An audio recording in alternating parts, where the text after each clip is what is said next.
Hey guys, I'm just going to give it another 15 minutes. I'm a little late. I had to set up downstairs. Welcome to the nutrition live stream, keto fasting, intermittent fasting, carnivore, low, omnivorous, whatever you want. We're here. We're here to figure it out and work together in this community to get ourselves healthier because we've been lied to.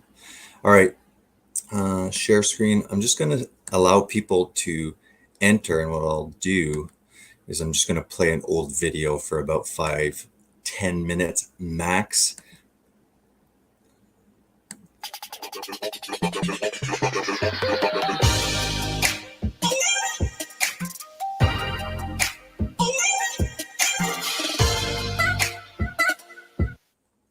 So the standard Western diet recommends the majority of what we're eating to be carbohydrates from bread, pasta, rice, legumes, fruit juices. Then after they recommend fruits and vegetables. I have nothing against fruits, but fruits are also a source of carbohydrates. So you see that there's this tremendous amount of carbohydrates that is being ingested and recommended for this kind of diet. Carbohydrate is a source of energy, but fat also is a source of energy. But when you're consuming the majority day after day of carbohydrates, your body will always take the carbohydrates first. It won't be using fat as a stored source of energy. It won't be taking from the bank there because it will always use if there's a presence of glucose available. So the trick with glucose that's a bit tricky is that when you're ingesting these carbs, which basically are broken down into glucose molecules, if you're taking more than your body requires, the energy, the cell really does not need any more energy. It can be stored in the liver, about 120 grams of glucose. As well, there's a reservoir to store this glucose in your muscles too. People with larger muscles can possibly have a larger storage house for glucose. But if you're consuming the glucose and you don't need this energy at the moment, and your reservoir storage is maxed out, then the carbs that you're consuming will go as fat. So you'll become fat. It will make fat. The ketogenic diet is completely different because it's severely restricting the carbohydrates to about 20 to 30 grams, which is really not a lot. We do that by avoiding the sugar, all simple sugars, all junk food. We avoid the bread. We avoid the legumes, the rice, the pasta. So by severely restricting the glucose, your body has no choice, because it doesn't have glucose as a source of energy, it has no choice but to start looking at the fat, and the fat, which is a stored source of energy that should be used at one point in our life. It can only be accessed when there's no glucose. So that's the magic about the ketogenic diet, is that it allows us to become fat burners, to use fat as the main fuel. The fatty acids that are become available from our fat storage can be used as energy and also turn into ketones. And ketones can be used as energy. All of our body can be fueled very efficiently, and in my opinion, even better than with glucose. There's a few mechanisms in our body, in our brain, for example, that do require glucose. But fat has essential fatty acids because we need to ingest certain fats that we can't produce in our body. Amino acids also from protein. There's no essential carbohydrate, because with protein and fat, you can produce the glucose needed. So you don't have to really consume through your diet glucose.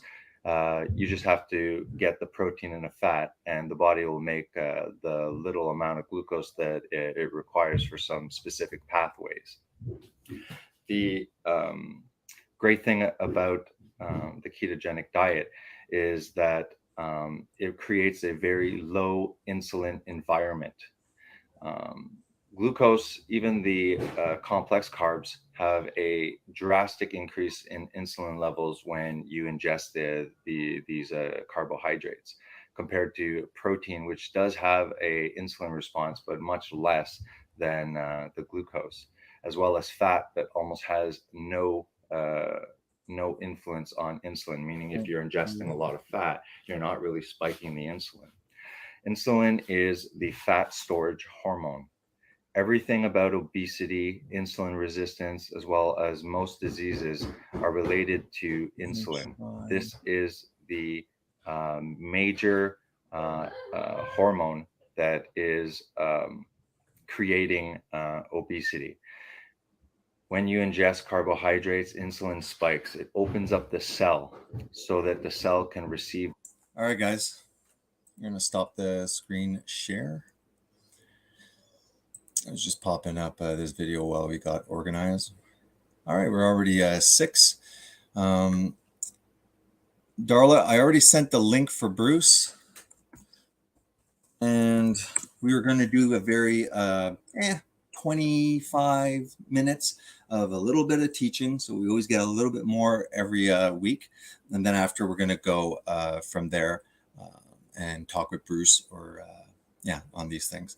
For now, you guys should click the link, but just to let you know, it's going to be probably Bruce here, because we just want to get all his update, his experience as well. I don't want it to go over an hour and a half, but when Bruce is done, we can allow some other members of our community to jump on board and have a chat if that's what they wish. People that I don't recognize, people that I'm not letting you on this stream. So don't waste your time. I just want you to know. Kicked from studio. This is a false account anyways. All right, so I would like to start with, you know me, I love my PowerPoint presentations.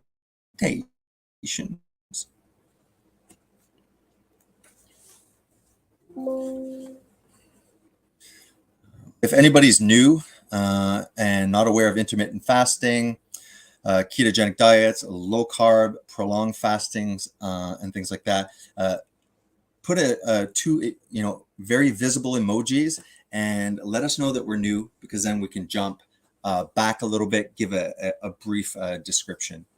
We're going to, okay, I have this up. Now I would like to share screen again.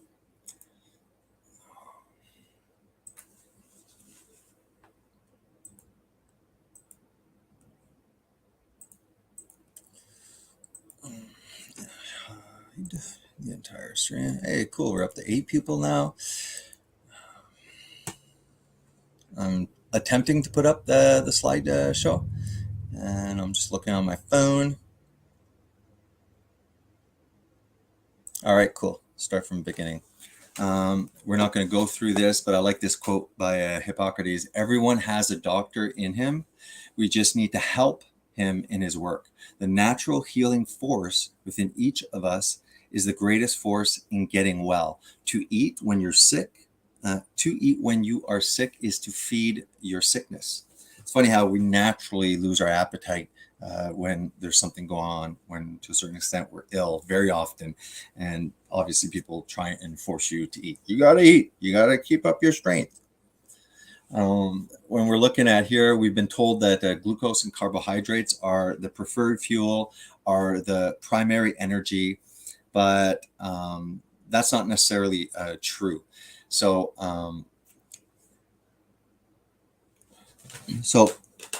glucose technically is not an essential nutrient, meaning you do not need to ingest carbohydrates to maintain a blood sugar. Carbs are glucose, right? So you actually don't need to consume sugar to keep your blood sugar normal. That with fat and protein, even if we're not taking any of these carbs, we'll be able to maintain the 5 millimoles per liter, which is 4 grams of equivalent of 4 grams of, let's say, sugar, which is less than a teaspoon, for 5 to 6 liters of blood. Okay. The minute you ingest carbohydrates and they come into the bloodstream, that 4 gram, less than a teaspoon, can go 20, 30, 40.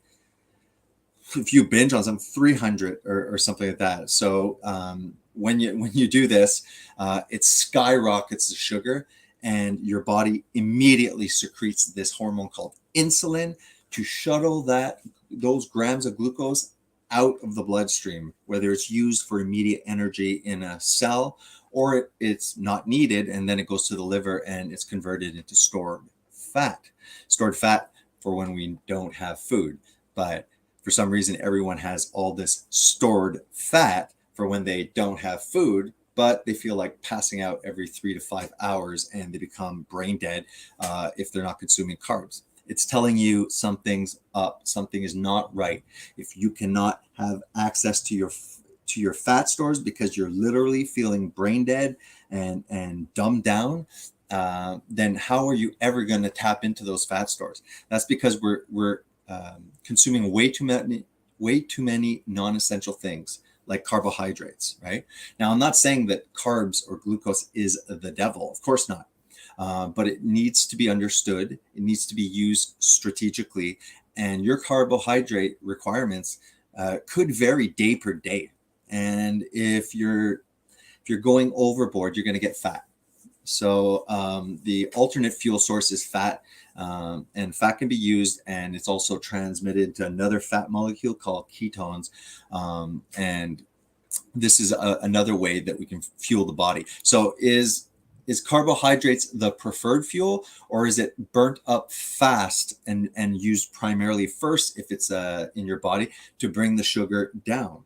Okay, so preferred fuel, I would say there's no preferred fuel. Fat has a purpose for fuel, and so does carbohydrates. However, for a ketogenic diet, if you're coming here as an athlete, you know what? I'm going to use JD in this community to fine tune your diet. I could do it, but he has a degree in this. But when it comes to fat loss, I'm not saying a ketogenic diet is the only way, but that's the way I lost weight. I know it very well. I've studied it fairly well, so I'm comfortable helping people and assisting them. But if you do not like that, you think is too extreme, we will work with you and we will get your diet as best as possible.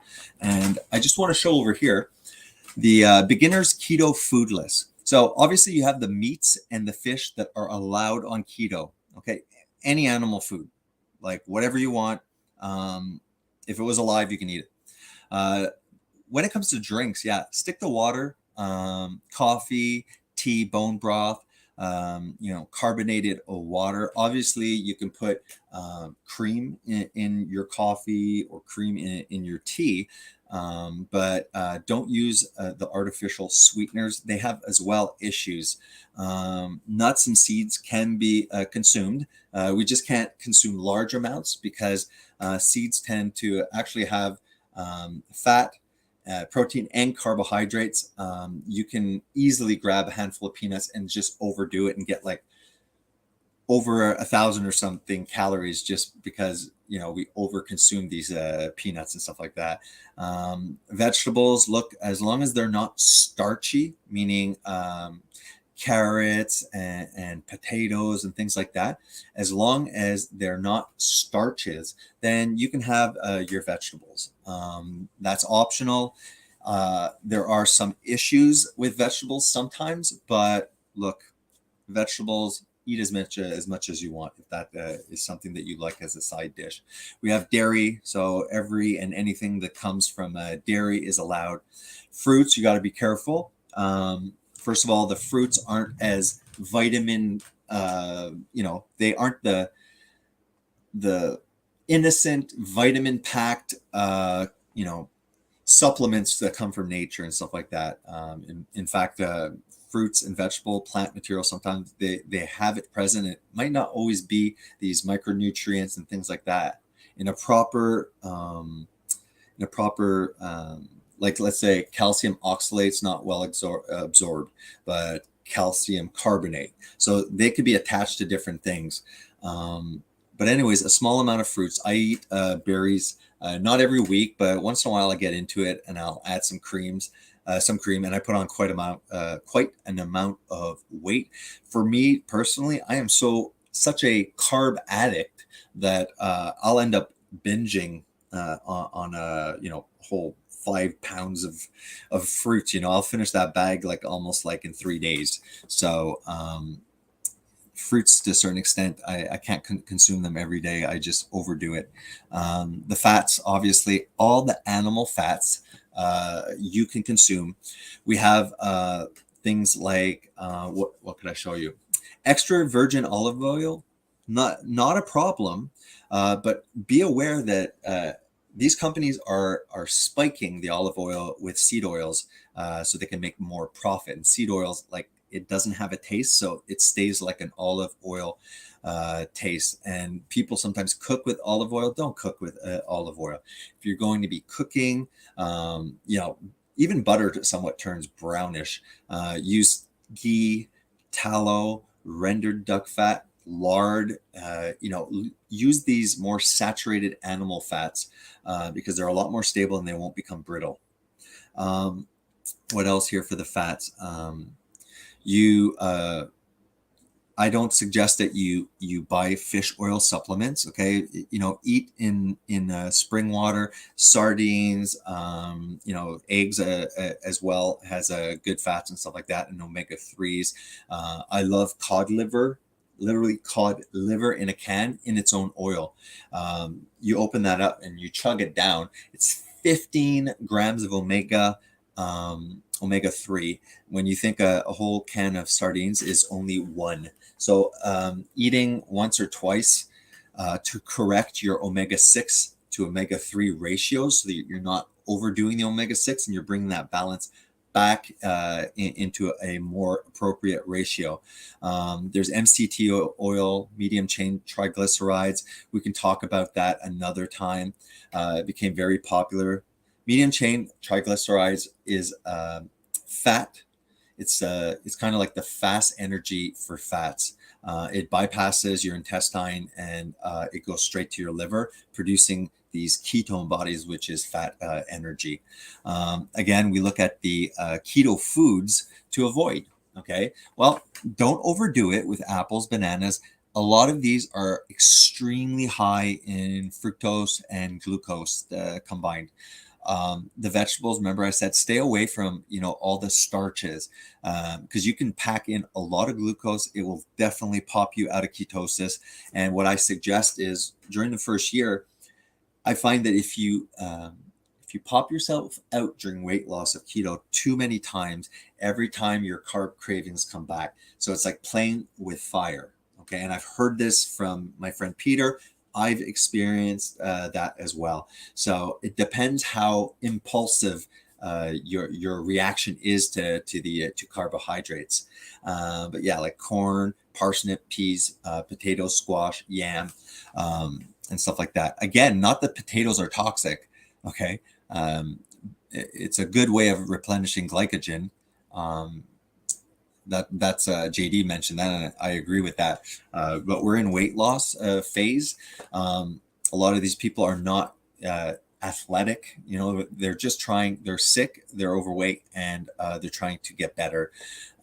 So staying perfectly keto. If there's any insulin resistance, a ketogenic diet, intermittent fasting, prolonged fasting helps keep insulin very low.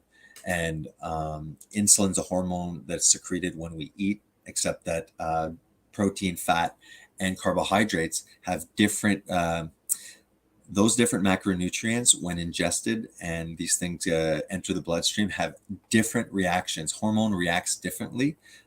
Insulin reacts differently, and insulin is an anabolic hormone that is, when you eat, it spikes, so all those nutrients go in. So insulin is necessary. The problem is that if you're eating carbohydrates too much and you're eating too frequently, it will cause an issue.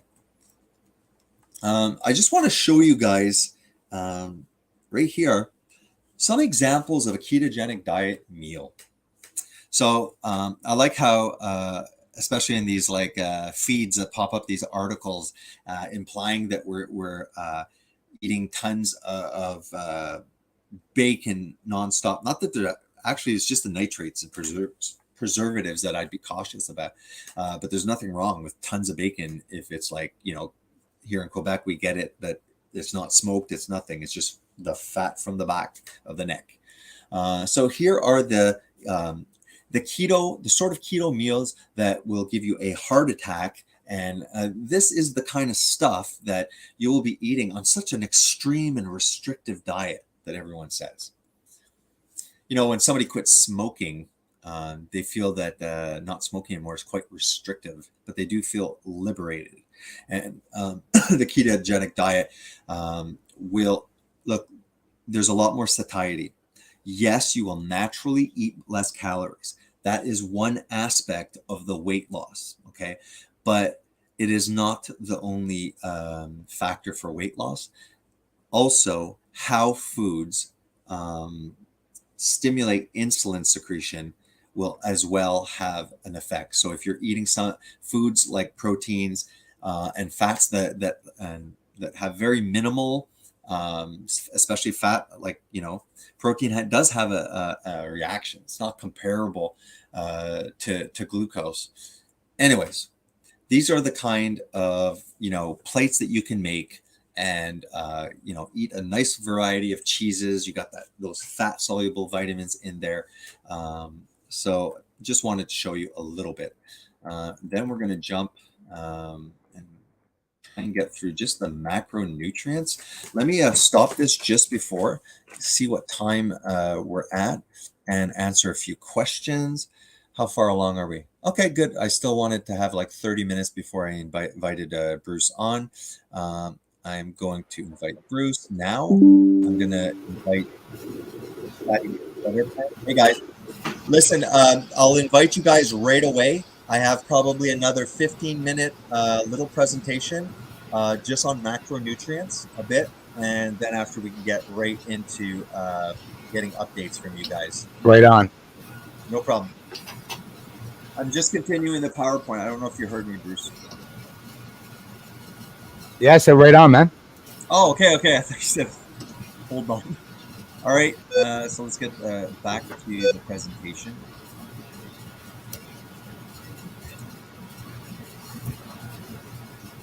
All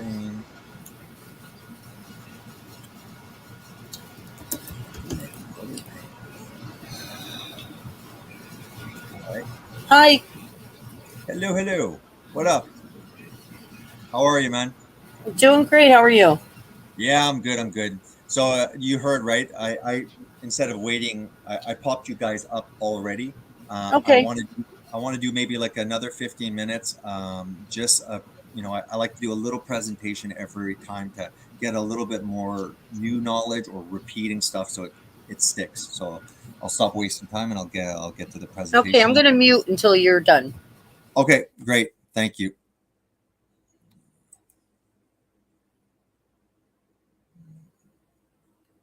Just want to make sure I'm doing this correctly. Are we popping up the live stream? Are we popping up? Yeah. Okay, great.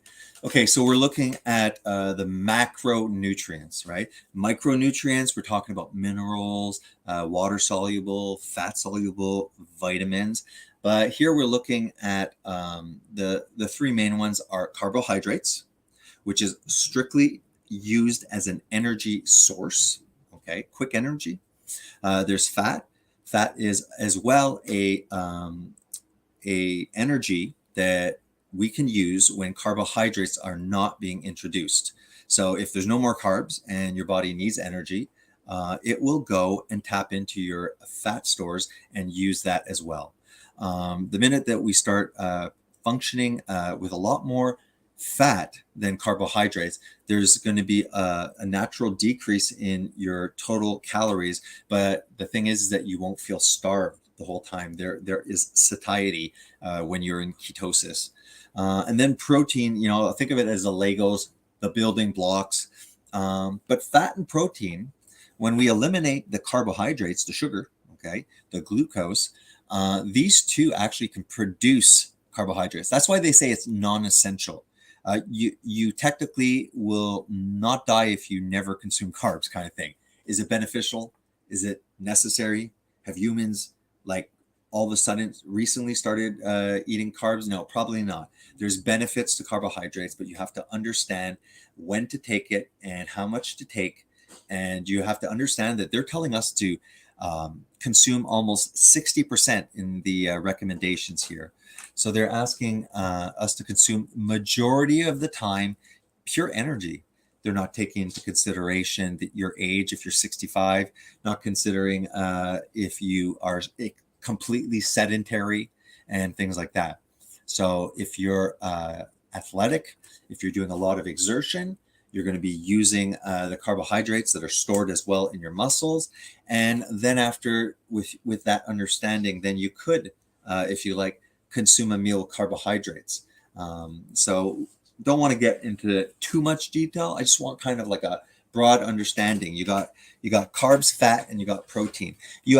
Some people refer to ketones, which is a byproduct. Fat goes over here to the liver and makes ketone bodies, which are another fat-derived fuel. I'm adding it as a fourth nutrient, but it's not really. So when we look at carbohydrates, getting all fancy, it's a carbon-based substance that contains water, hence carbon, carbo, and hydrates, water. So we got monosaccharides. Okay, again, like if we're talking about white table sugar, I might say like your blood sugar or something like that. I'm talking about blood glucose levels. So it's just important to understand. It's like glucose, like carbohydrates, is a broader category with subdivisions underneath, but carbs are glucose and in a way kind of your blood sugar. So we have simple sugars, simple carbohydrates. They're referred to as mono saccharides. So these are simple carbs. These are the basic structures of more complex chains of carbohydrates. And good examples are like glucose, fructose, galactose, that you can find as well in milk. Now, sometimes they'll refer to good carbs and bad carbs.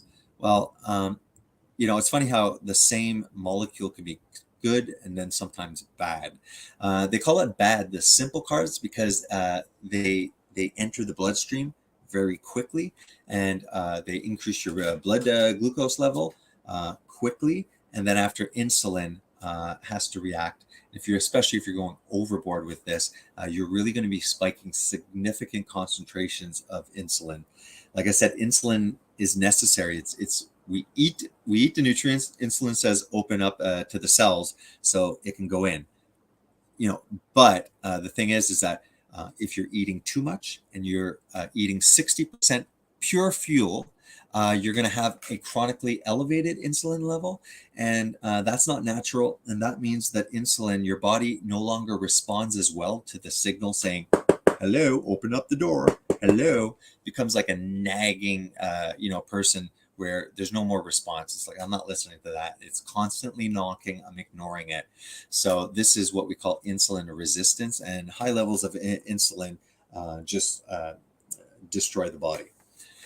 We have disaccharides. These are two monosaccharides, so they're like more complex. They're bound together. So white table sugar is, sucrose is sucrose basically, and glucose. And we have milk is glucose plus galactose, and table sugar is glucose plus fructose. I might have screwed up here because lactose is definitely part of milk. So give me a second. Sucrose, and an example of that is table sugar. Okay, which is equal to glucose and fructose. So that's what white table sugar is: glucose and fructose. Lactose as well is found in milk, and lactose is a combination of glucose and galactose. Sorry for the brain fart. Carbohydrates. There's also the starches. Okay, the polysaccharide. Very, very long chains of glucose. So polysaccharides are things like starches, breads, cereals, potatoes. So if we look at one point, people were talking a lot about the glycemic index, and the glycemic index is a way of categorizing. It's a way of categorizing the food in relation to how fast the sugar is raised in your blood. So pure glucose would be like 100. Pure dextrose glucose, it means like the higher your glycemic index, the higher it spikes your blood sugar, and not only higher, the quicker and higher. And so it's a scale that shows how fast a food raises blood glucose. So if you have a wow, it's really pouring. If you have a food that is very high in the glycemics, okay, like almost pure candy, you eat it and sees this is the time axis and this is a glucose level. So all of a sudden it rises super fast and then insulin spikes. So overall, it actually drops the sugar quite rapidly. And this high spike and then a drop causes the hunger that we feel when trying to function with the majority glucose and carbohydrates. It spikes, insulin overshoots it, and then you have low sugar and you're starving within a couple hours. Now, if you have complex like these polysaccharides, what they are is they're long chains of these monosaccharides. So as they go, each time like one of the monosaccharides is released, so it's like a slow release glucose, and because of that, it does tend to raise it more gradually, and therefore you don't have to spike your insulin. And people love to continue saying that 60% of carbohydrates is optimal, yet they're coming up with these indexes and glycemic loads and saying there's good carbs and then there's bad carbs. We eat what we're made of, and we're made of fat, protein, and cholesterol, actually. So we should be eating the majority of our food as building blocks. We need fat for hormones. We need fat for all sorts of cellular functions. Your brain's full of fat, your nervous system's fat, hormones, sex hormones to stop fat. So believe me, when you start like avoiding the carbohydrates and you start ingesting, I don't care if it's saturated fat, as long as it's not omega-6 seed oils or trans fats, those fats are doing exactly what they need to do, and they will not cause a problem. But if you want to eat all that fat and then for some reason nail it with another fuel source, that is not good. So people will do studies, and in the studies, what they'll actually do is they'll have a regular high carbohydrate, low fat diet. Then they're going to do a science experiment and compare with a higher fat diet. The problem is that they had low fat, high carb, and then when they try and study the other one, they go high carb, but they don't really reduce. They go high fat, but they don't reduce the carbs. So like they're like, oh look, when you hardly eat any fat and you eat carbohydrates, everything's great. You're not getting that fat. But the minute that you add fat, a high fat diet, and look at everything goes wrong. And yeah, I know, because you guys are not bringing down the carbs, and you're doing some stupid study saying that's high fat. We have the glycemic load also on a scale of 0 to 100. It also shows how carbohydrates impact blood sugar, but additionally, it's not dealing with how quickly your blood levels rise. It's telling you how much carbohydrates your body needs to deal with. Okay, because it's not only about how fast you spike your blood, it's about the amount of load.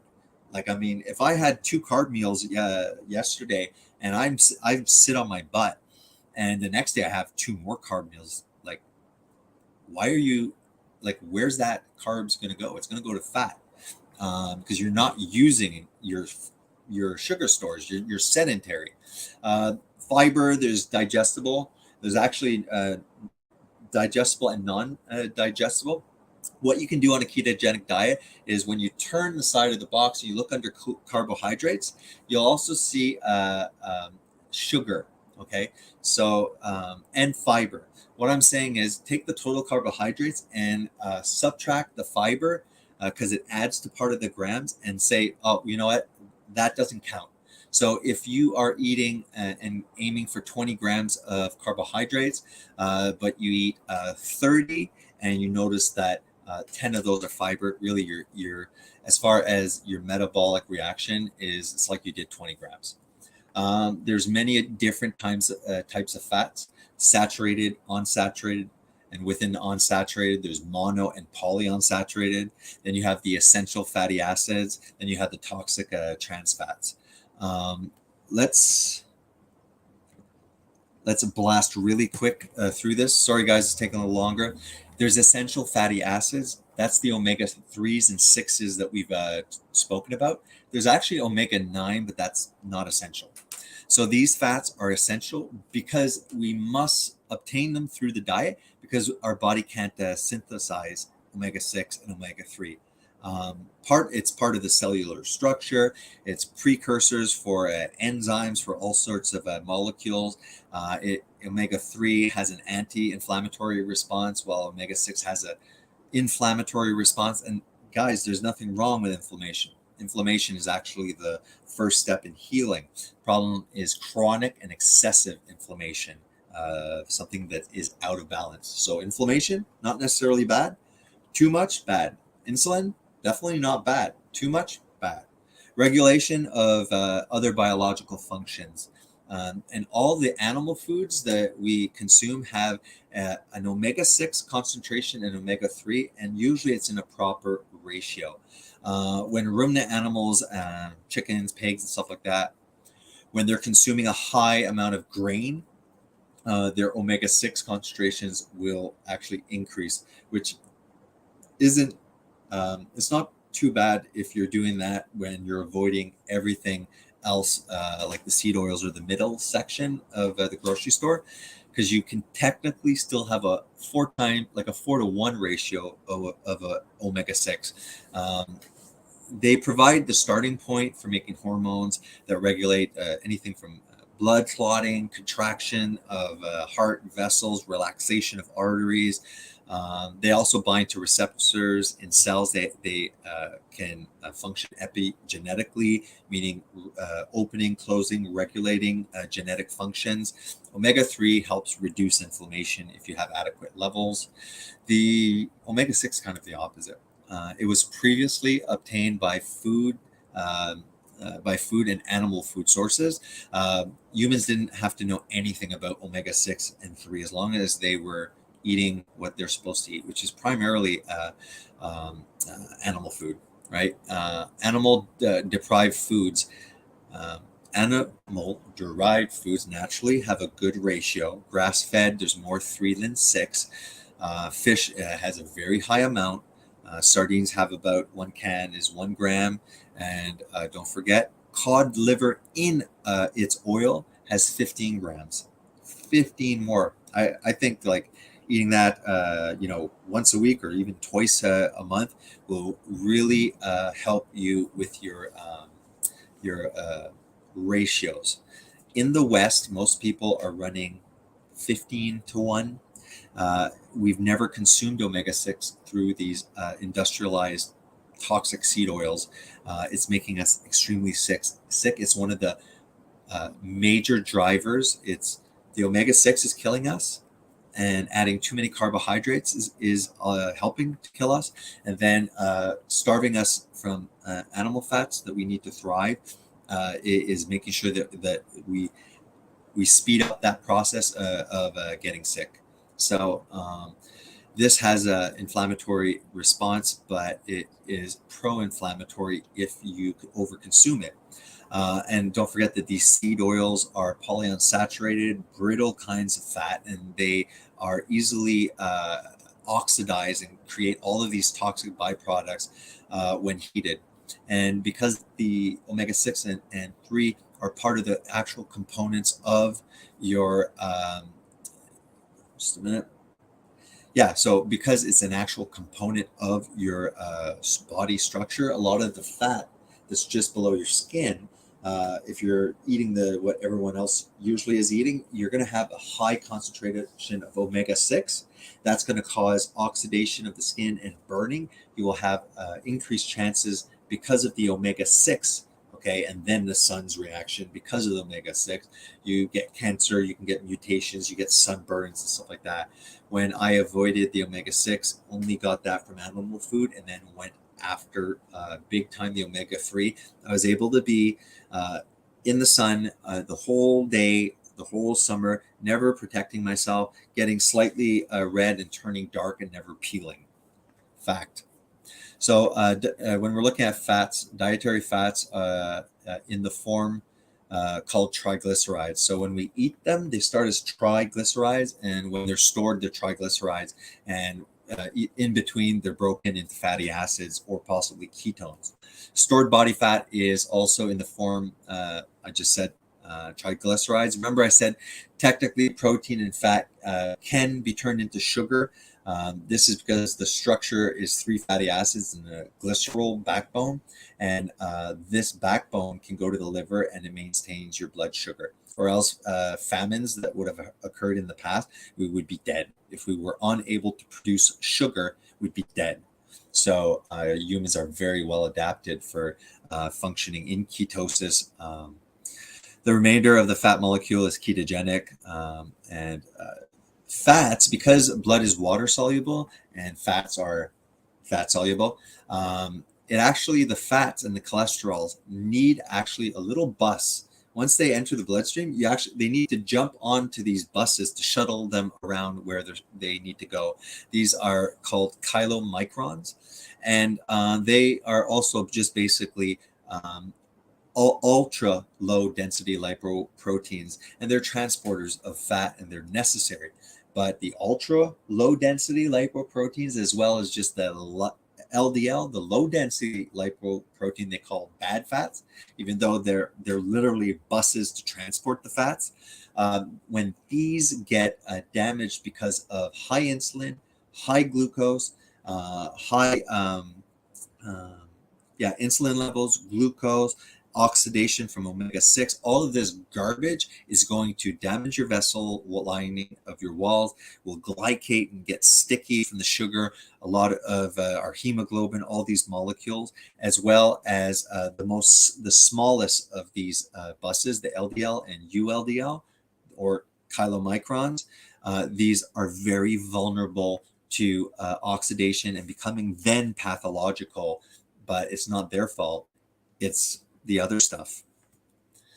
So saturated fat is solid form of fat. It's been wrongly demonized because it supposedly increases the LDL. But the LDL has particle sizes. So people, and not everybody, my father didn't, he's not, he doesn't have an elevated LDL and he's eating plenty of fat. People that they call hyper responders that have higher LDL, they have LDL, but there's actually another blood test that tests the size of your LDL. And it's only the smallest of the LDL particles that can become problematic after it's been destroyed by the way you eat, of course. So it's wrongly demonized. And the people that eat saturated fat that do get this response in the bad cholesterol, they're large particle sizes. HDL is what they call the good cholesterol, and it's not cholesterol. LDL is not cholesterol either. They are transporters of things.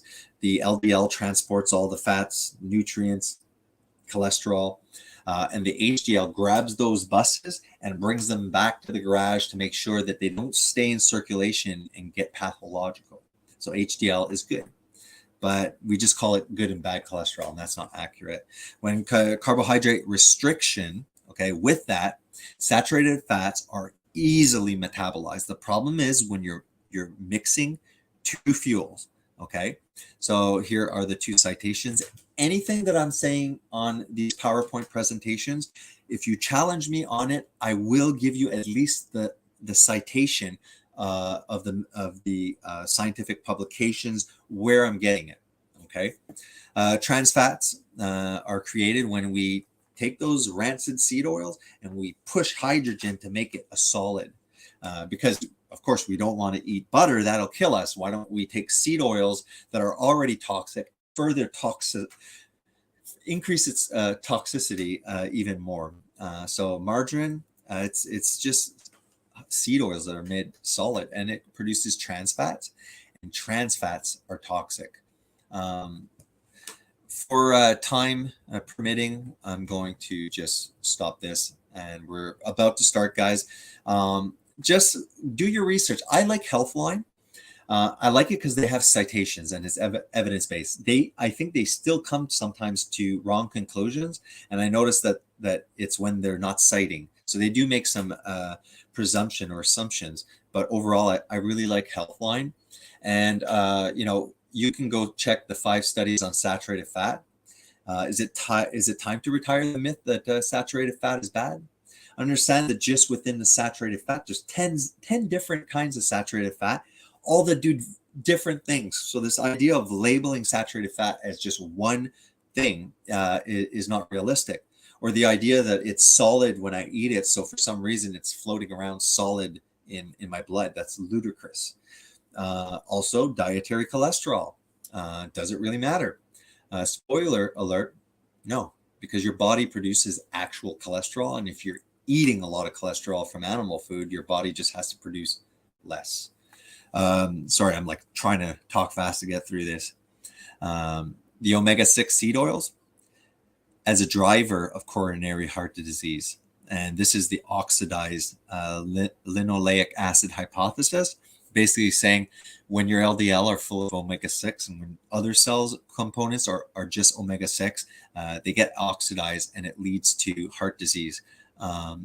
It's funny, like how come I heard for almost 2 years straight in my ear that red meat will rot your butthole, right? And then it's been redacted, and then everyone just assumes that that's still the truth. How come they don't plaster this all over media? Yeah, because they don't want you eating animal food. Okay. Protein, quickly, think of it as the building blocks. It builds hair, nails, enzymes, all your organs. It's how you create muscle synthesis. There are essential amino acids, because the protein, when you break it down, it's amino acids. So the building blocks of the protein that are the building blocks. There's some that you cannot also produce, and you have to get it in your diet. Animal protein has the best profile of those essential amino acids, and plants, soy being possibly technically has a little bit of everyone, but it is an inferior protein. It as well produces less of an anabolic response for muscle building. Who cares about ketosis, to be honest? Okay, eat ketogenically. Okay, I don't care if you're popping yourself in and out of ketosis. There is a reason why people would want to stay, because it helps treat mood disorders, epilepsy, and other things like Alzheimer's, dementia, helps with cognitive function. These people, I think, the ketone level in their blood would be what determines the dosage of ketones that will help for these epileptics and stuff like that. So they would be taking medium chain triglycerides that produce ketones fast. They say, for some people who do sports, 1.2 to 1.5 grams of protein per kilogram. I'm more probably around 1 gram of protein per kilogram. But to be honest, I don't calculate it. I don't regulate it. And sometimes I'll eat a lot more protein than other days. And that's it. Thanks for the patience. Let's get started with the updates. All right. Thanks for your patience, guys. Is everybody's audio on? Mine is. Bruce? Yeah. Yes. Hi. Sweat in my eyes. Okay, perfect. Hey, Fatty McButterpants. Hi, guys. Jeez. Hey, so, what a recognizable voice. It sounds so familiar. How's it going? It's good. I'm doing all right, Bruce. I had to thank you because you kind of gave me some motivation. I had forgotten all about intermittent fasting and the low carb thing. And really, either one separated works, but putting them together is just genius. Yeah. And it's so Incredible. easy right now to follow keto guidelines because everything is keto friendly. All you have to do is type in keto friendly, and there you are. Yeah, and it's becoming pretty popular, right? Like, I mean, at one point, you have to go and see what all the hype is about keto because everyone's talking about it. Musicians, rock stars, usually there's trends where only certain people do certain things now. Elderly, young, chubby, and thin people. Like some guys at 150 want to get down to 120. One guy at 300 wants to get down to 250 or what. I mean, it's all good goals. Yeah. I set my first goal. I think naturally too, the way you're doing it, when you resume eating the majority, like after the fast, and now you just want to maintain, going after what you're actually built on, protein and fat from animal sources. As long as you're not packing in carbs everywhere, where it kind of like screws up your signal, gives you hunger signals when you don't need it and stuff. You stay away from pizza. I had pizza for 2 days. My son was here for his birthday. I held off the poutine. It was like I've never tried heroin, but I tell you, when you hear the addictions how they're bad, the poutine there, it was literally like I was an addict that I would hide just to stuff a French fry and brush my teeth and come back out and talk. I didn't do it, but I'm being honest. I saw the poutine. I'm saying I'm not going to eat you. It's hard at first. Giving up the carbs at first makes me feel like a junkie. Right. Like I just want a carb so bad. I don't care what it's in. Just give me a carb. Exactly. So the next day I didn't eat yesterday and today either. So, I mean, I could have jumped it. If the next day I would have had another piece of pizza, well, then I would have probably held on to 3 to 5 pounds, So.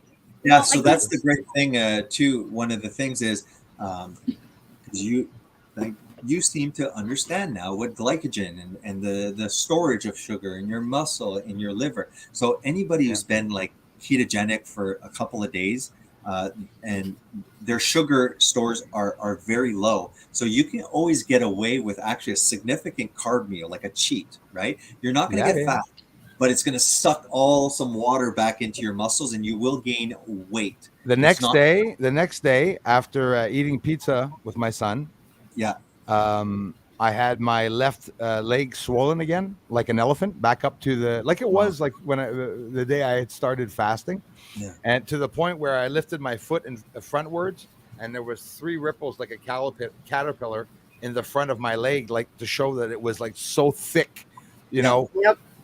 And my foot was like this, and the other foot was like this. I'm having those issues too. Yeah, and the next day, like today, nothing. I'm back down. I had even started to get another bump here 2 days ago when I had eaten some of the pizza, which all I ate was cheese bread, but of course the MSG and the sauce, the seed oils and everything. That's how it is. But it was worth it. I mean, I had no problem. Like I'm going to still lose the weight, but I saw how unhealthy that is. And I'm starting to wonder if, like when I was young, all my life I ate like that.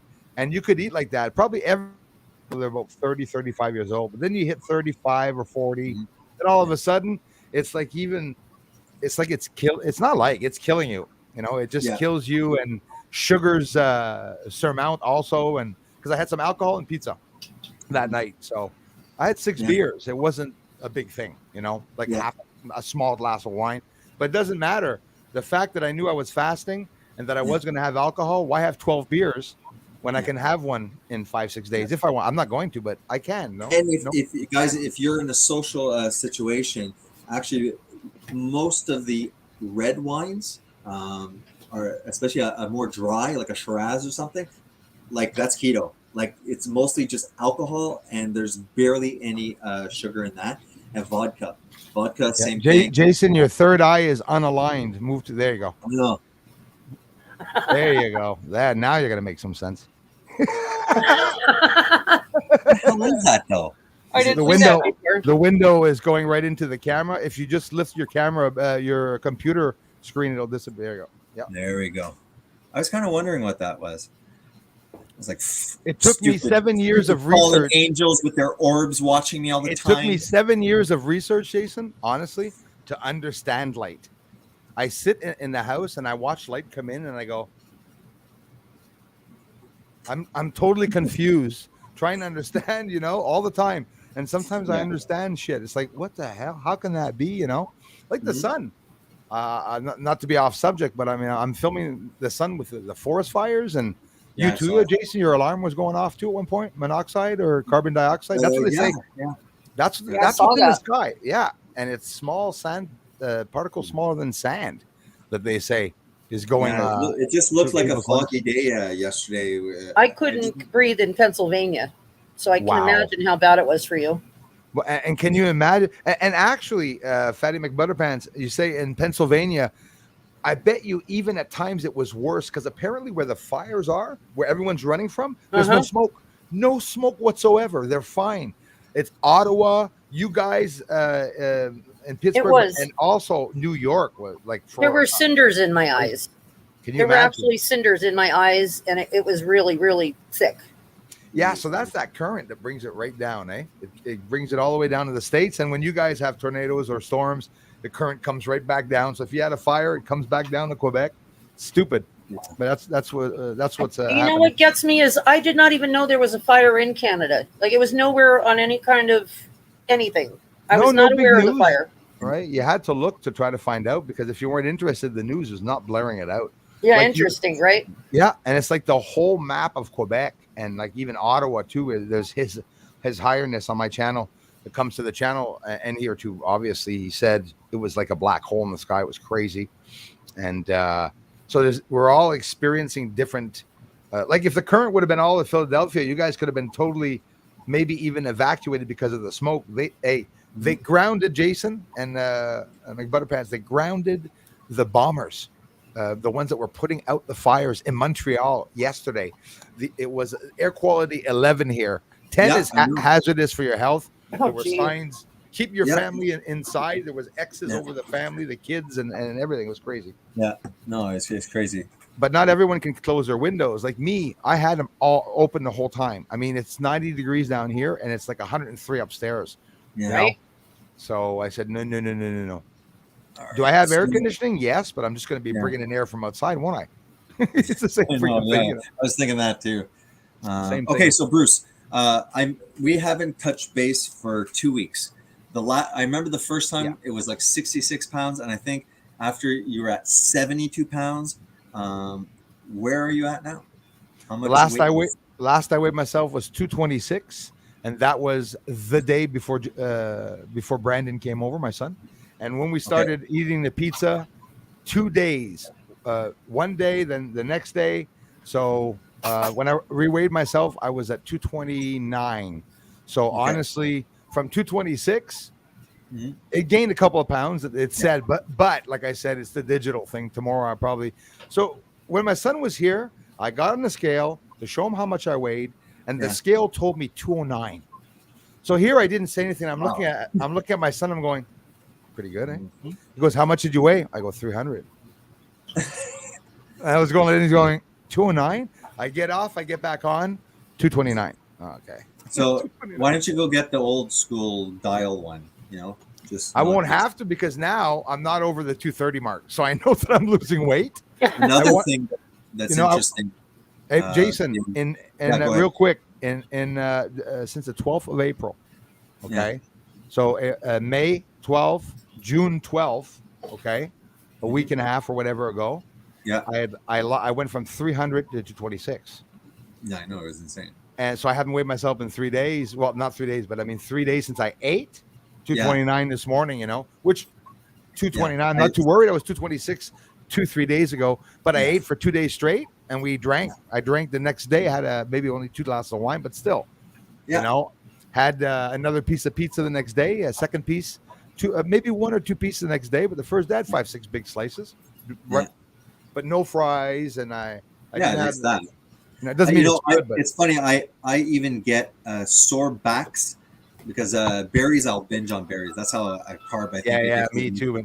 But man, I went fasting for 8 days, and before eating with my son, I was 4 days that I fasted.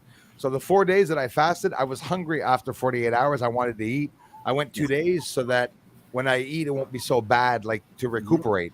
And I feel fine already. The next day when he left, yesterday when I woke up, my stomach was gurgling for the first time in months, and it was telling me, "Oh, when you gonna eat? You gonna eat? You're like yesterday. You ate at 10 o'clock in the morning, a big slap of pizza. What the hell are you doing?" And my body was literally telling me, "You're hungry. Eat a bit of water." 30 minutes, and that's it. Now When I'm I back to my stomach settling. So when I do that cheat every single time, the next morning I need 3 meals. I go right away to keto meals, but it's like, what happened? Sometimes I'll go 2 days, 3 days without like even being hungry and not eating. All of a sudden, I have a carb meal. The next day, I need my 3 meals.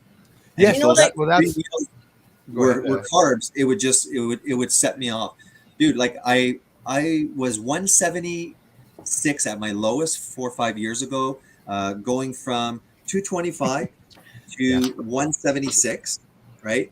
But over the last 8 months, I didn't like return to a junk food diet. I went low carb. right. So, and I have a Fitbit. I don't have a Fitbit, but I still use the app to just log the trends in my weight, and you can see. Well, unfortunately, I got the Fitbit. It's too bad I didn't see the 225 go to the 76. I bought it after I had lost weight, but then you see it go up.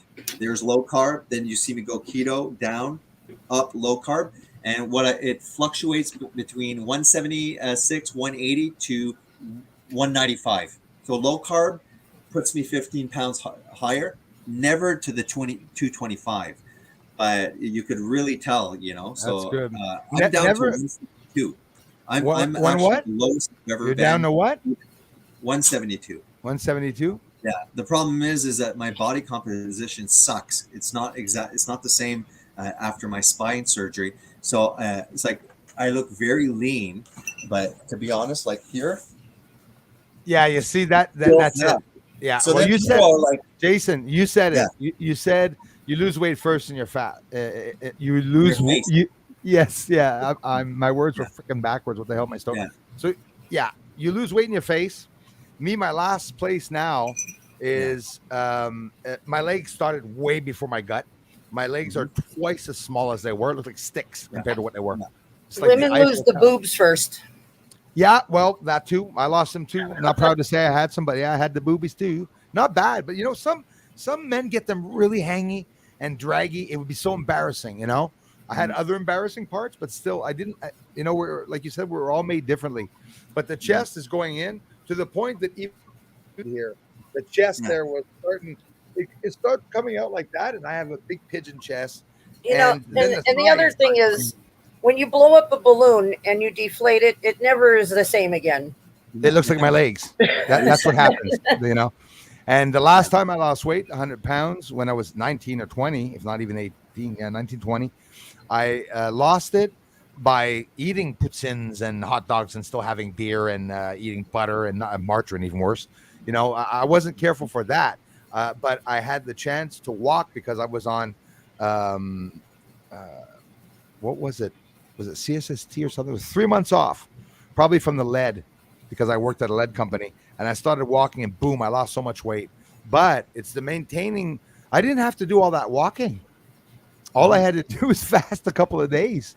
I lost that 3 months, 100 pounds. That's exactly it. When people say like, "Oh, kids nowadays, they're fat because they're less active." It's like, oh, for sure, it's going to get you even leaner. Like if I've been jogging for 2 weeks, this will probably disappear. Yeah. But it's not necessary. You don't have like back in the day. I'm retired. I'm 60 now. I can't move as much. Oh, I'm 70 now. I can't move. Now I'm turning into a blimp. No, they stay very lean and stuff like that. Yeah. So it's almost like a lie that we're being told, like, if you don't eat, your muscles are going to disappear. You got to eat. If you don't eat, and it's like, oh, your metabolism is going to go down. But never have I stopped eating pasta, rice, and potatoes. Never. Mm-hmm. And potatoes was my favorite. I'm actually proud of myself for having refused the poutine. A lot of people will say, but yeah, fatso, you're stuffing your face with meat, bacon, pizza, but it doesn't matter. Bacon is how I'm losing the weight. The only thing that was bacon on and eggs. Yeah. Exactly. It's good for you. Yes. Screw the cholesterol. Do you know what I want to say about? There's no cholesterol. I'm sorry to interrupt you. No, but go ahead. You said about like when you eat the pizza and how you felt. When you fast and you take all these things away and you just start like adding things, like you start with eggs and bacon and maybe chicken and whatever, your body starts to you start to feel like what feels good and what doesn't feel good, what drags your Yes. body down and what gives your We- body energy or what agrees with your system at all. It's Yeah, a lot we easier think- to see once you cut things out. For sure. The berries there that I binge on, Michelle calls it my trough, every single time, and I never realized it myself. She pointed it out. Every time I would binge, the next day I'd wake up and I'd be like, "Oh man, my fuck!" Every single and I was like, Yes, sir. "Oh man, there's Yeah, anti-nutrients stuff Same here. in there." You know cereal bowls? You know a cereal bowl? Like Yeah. the big more recent cereal, like a Fatso cereal bowl. Yeah. Okay. Blueberries to the top until they start rolling off. Yeah, And then I'd go sit down and I'd say, I'm eating healthy fruit. yeah. Fucking eat the berries nonstop. You ever get a frozen brain from eating blueberries? It's a sign to slow down. Well, you know, that's the other thing that gives us a lot of trouble when we're trying to start to do these fasting and these things is you're so hungry. So there has to be something that you can put in your mouth. Yes, you're So hungry. I've been doing bone broth, and like you have to be careful because a lot of these things are not the right ingredients, and it's very expensive if you want to buy it, online. Yeah, and then I bought some dehydrated vegetables that you would use for ramen, and I can have the vegetables in that bone broth, and it doesn't knock you out of keto, and you can put something in your mouth. All I heard was ramen. Like here is No a trick. salt. Nope. Go ahead. Here's a trick for people who want to do fasting. Maybe they're not a keto people, but they want to benefit from, let's say, a prolonged fast. Most people that go with the carb diet, they suffer. The first day feels like surgery. You're complaining. 48 hours. That second day is supposedly, I heard, like horrible. You're brain dead. Everything. That's where you see if you're a winner or not. Better. So if you want to start a fast, what you do is you induce ketosis prior to the fast by eating only fat for 2 days. That means have some strips of bacon, have an egg yolk, have some butter. As long as it's there could be a little protein, but you do a fat fast. Therefore, you're trying to not eat, but if you need to, you're eating fat. And it gets you to that third day. I like the motion you made with the stick of butter, like you were going to take a bite out of it. Yeah, I do. I do. My first 2 months, I had 1 stick of butter a day, a big wad, like a big giant baseball star gum. Yeah. I don't even suck in it. I can't. I want to last. I let it seep. Then you get like the dog when he's waiting for his cookie on his nose and he starts getting water on the lips. Starts a little vibrating. bit, and then I swallow a little bit of butter. No, I'm serious too. I'm dead serious. Yeah. Just sit there. But I did that the first time on day, I think it's day, no, not true, day 6 or day 7 of fasting. To make it to day 8, from day 6, 1 bite of butter is my mother's suggestion. She goes, make a butter coffee. It went from butter coffee to butter bite. I don't do it all the time. Oil for the coffee. Yeah. Well, see, and I don't do it all the time either. Or coconut oil too. Coconut oil is cool as well. I had to stop. I liked it too much. I got the creamer. It's a collagen powder, and I did that mainly for my joints. But accidentally, it's great for my diet too. Perfect. So I got the creamer, and I put that in my coffee or tea, and it gives it that nice, smooth mouthfeel.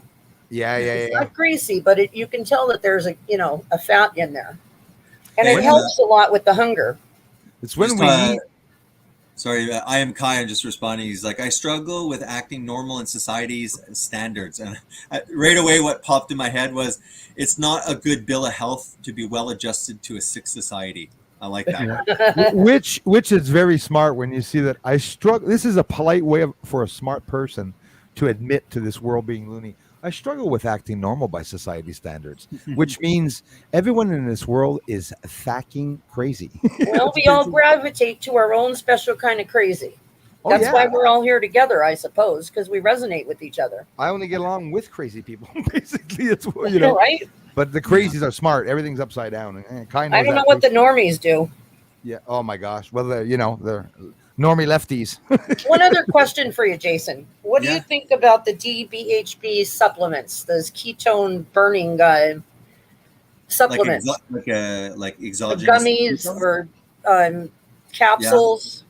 So for me, I stick to like real food in a way. Yeah. The only time that I would be like medium chain, like MCT oil that'll spike my ketone levels more, or even taking some kind of powder that is literally like powdered ketones and stuff like that, would be for people trying to treat depression, anxiety, That's things me. like this, cognitive functions. There is something called Exona, which is a prescribed food medicine, right? And it's called Exona, and you know what it is? It's ketone. So pharmaceuticals are making money with dementia patients, saying, "Hey, when you take this, your cognition improves." They say that's the third diabetes is Alzheimer's. Yeah, exactly. Yes, insulin resistant. I heard a guy saying it yesterday. He was mad at someone.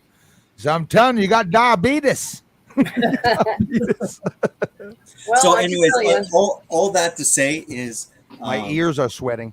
I can't believe how hot it is. I'm not big on supplements and things like that. I try and just like eat like foods, natural foods. The only time I'll take like a supplement or suggest it is like Bruce, prolonged fasting, or just take one of those Centrums. Have some pickle juice that has a significant favorite. sodium and potassium. I think that's great. A shot, not too much, but like one shooter at a We fight over the pickle juice in our family. Yeah, I know. It's crazy. It's like 500 milligrams, so it's quite concentrated. But I think that's a great issue. Are Jason and Bruce out of harm's way? I don't know. I wasn't paying attention to the fire, and I'm too self-absorbed in showing my face on YouTube. I don't know about the outside. The danger is look at all the way in. I'm sorry. Was it Philadelphia, right?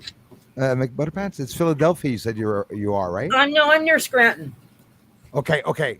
Right. So if she's getting smoked down there, hi Christy, hey, everyone. If she's getting smoked down there, and Jason alarm was going off, and this is weeks ago, I've been smelling the plastic for 3 or 4 different days, and the last 2 days before, not today, but there's smoke in the sky. The people that are most affected, they said it, man. The ones that are away from the fire are the ones that are going to have the smoke danger, because the fire's literally going up and rising to smoke, and it's going off and then descending on the other towns. And it really pisses me off, and not to get a little off of the topic, but I think that the weather is very well controlled, and they should be putting these fires out with rain. Absolutely. Come and tell me that you can't put out a bloody fire. Like, I understand that the fires that are really hot, at one point that scared me. California, the California fires, like for the past 7 years, they've been always California fires. It was too hot, the fires, for them to permit a plane to go over and drop water, because the water was creating steam, and it was it was making the fire keep on burning. And you see how they burn lines. They say it's to protect or to make. You ever see them do that? They dig fire bricks. Yeah, exactly. So the helicopters, they have this, they're setting fires, but still, when I saw that, I said, holy shit, you wouldn't want someone at night going around and starting fires like that. We can allegedly go to space, but we cannot seed the clouds and get some rain in Canada. Well, there you go. And we know exactly what's in the bottom of the ocean of Titan, which is one of Saturn's moons, but we couldn't save Ocean Gate. So these are all things there that are so obvious, And apparently, not to change subject real quickly, that Ocean Gate, the submersible, you guys heard about it? Yeah. I won't get into it too much to it, but the last news was that the Navy had a secret sonar and picked up an implosion on Sunday, 2 hours after. They already knew, yeah. Yeah. So whether it's true or not, I find it odd that they waited till the 5 days, because those simulation events that they do where they practice real events like hurricanes and stuff like that.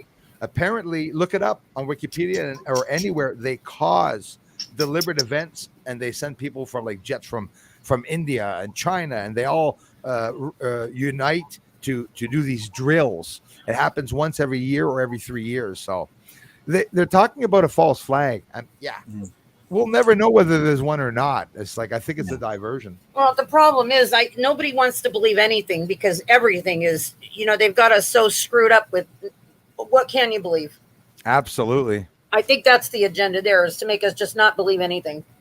Exactly. Adrenal Yeah. failure person was screwed. Yeah. So actually, that's what I wanted to Yeah, talk go ahead, man. about.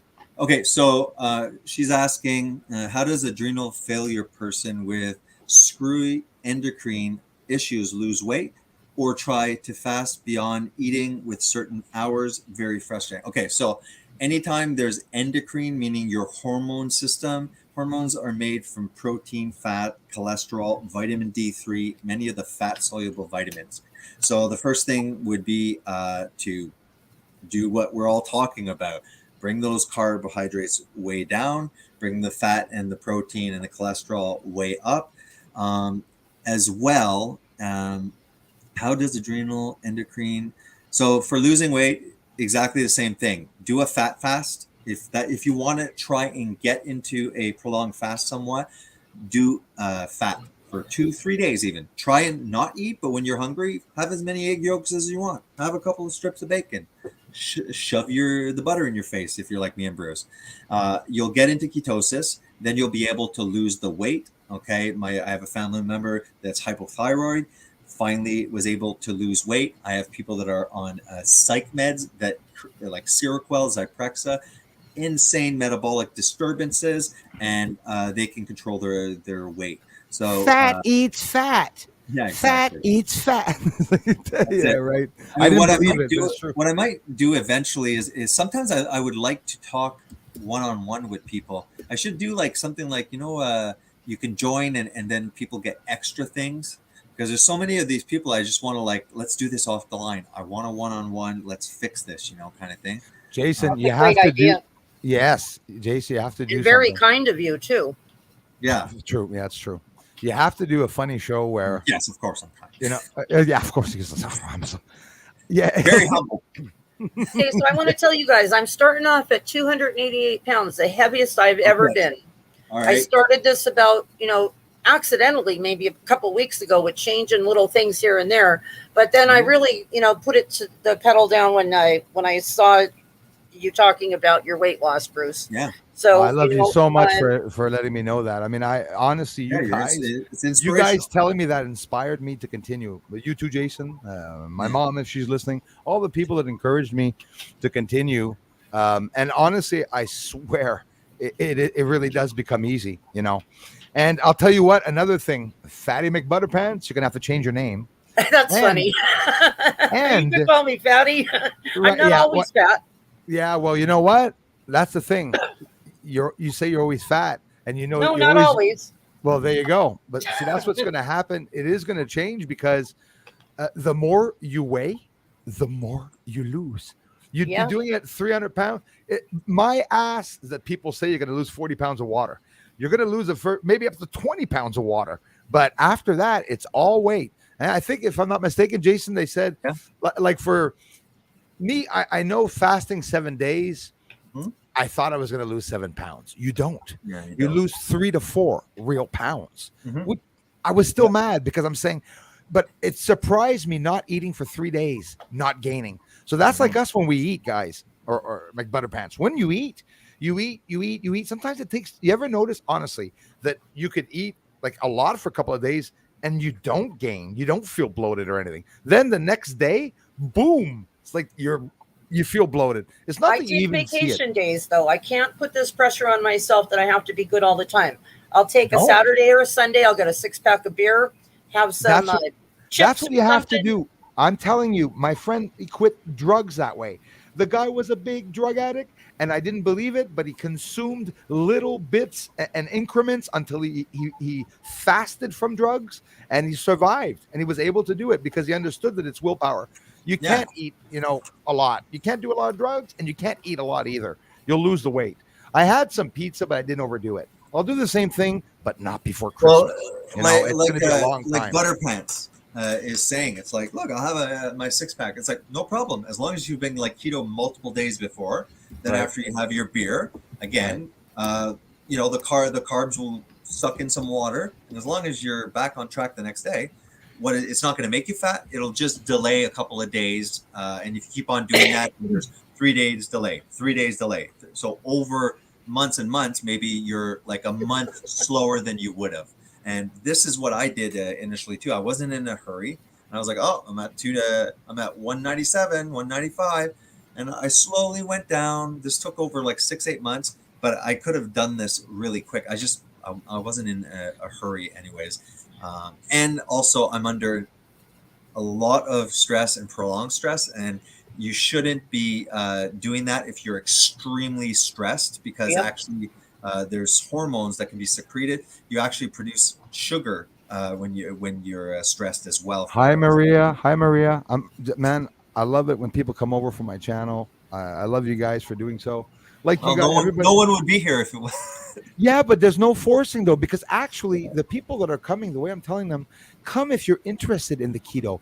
You know it, bro. I didn't listen to your keto videos because I wasn't into the keto, but I knew it was a good thing though. I did. Yeah. You know? I never bugged you about it. No, exactly. And I wouldn't have even listened. Like between brothers, you know it, Yeah. But it's willpower when you want to do it. Like you said, McButterpants, and when you have your 6-pack, each sip and each beer, since you do want to lose weight, you know that you're going to appreciate every friggin' sip more and tastefully. It's not just I'll have a beer because or leave the beer half hot and throw it out because I'm gonna have another one tomorrow. No, I'm gonna have my 6 beers, 7 if I have to, and you can permit it yourself because you're gonna go all week without eating. And the only difference, say to yourself, every week that you're going to drink, the only thing that you're going to, or eat more, the only thing you're going to realize is that, I'm not losing much, but you're not gaining. You'll never gain because you always go back to the fasting. So that's sort of what I tried to do, is that I thought I was going to go 7-8 days without fasting and then I could pork it. That didn't work.